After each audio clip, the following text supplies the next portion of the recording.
Hello అందరికీ ఈరోజు మా ఆయన వంకాయ టమాటా ఆనియన్ కర్రీ చేసిన అనమాట. సూపర్ వచ్చింది. ఫస్ట్ ప్యాన్ పెట్టుకుని ఆయిల్ వేసుకున్న తర్వాతకి జీలకర్ర ఆవాలు తర్వాతకి ఆనియన్స్ వేసుకొని కలుపుకోవాలన్నమాట.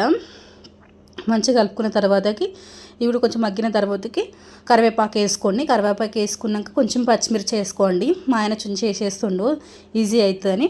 దాని తర్వాత కలుపుకున్న తర్వాత వంకాయ వేసుకోండి అనమాట. మంచిగా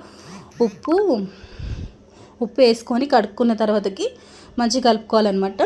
కలుపుకున్న తర్వాతకి దాని తర్వాతకి ఎంబటిని టమాటా వేసుకోవాలన్నమాట. టమాటా వేసుకొని మంచిగా ఇవి కూడా కలుపుకున్న తర్వాత కొంచెం మగ్గాలి. ఆ స్మెల్ వచ్చినప్పుడు ఇది మన పసుపు అల్లం పేస్ట్ వేసుకొని ఇది కూడా కలుపుకోవాలన్నమాట. మంచిగా మనము ఏమంటారు స్మెల్ రావద్దనమాట పచ్చిగా. దాని తర్వాతకి మనం ఉప్పు కారం వేసుకొని ఇది కూడా కలుపుకోవాలన్నమాట. మంచిగా కలుపుకోవాలి. మంచిగా కలిసేటట్టు. దాని తర్వాతకి మనం తగినంత వాటర్ పోసుకొని మంచిగా టమాటా ఏమంటారు వంకాయ అనేది దాని మీద మొత్తం మగ్గాలి. మగ్గినాక నేను యూట్యూబ్లో పెట్టిన కదా ఆ మసాలా మొత్తం వేసుకున్నాను.